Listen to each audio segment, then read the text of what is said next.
Milo was 6 when he first noticed something was wrong with his mother's face. It happened one night after dinner. His father had already gone to bed, and his mother was standing at the sink washing dishes. The kitchen light flickered for just a second, and in that moment Milo saw it. Her face wasn't her face. Her skin sagged just slightly in places it shouldn't.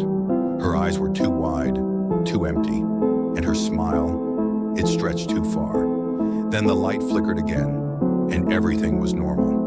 His mother turned, drying her hands. "What's wrong, sweetheart?" she asked, her voice warm and familiar. Milo didn't answer. After that night, he started watching her closely, and the more he watched, the worse it got. Some nights, he'd hear her in the bathroom, whispering to herself in a language he didn't understand. Other times, she would stand in the dark hallway, facing the wall, motionless for hours. Then one night, something changed. Milo woke up to the sound of soft humming, his mother's voice. But it wasn't coming from her room. It was coming from under his bed. His chest tightened as he slowly turned his head. The humming stopped.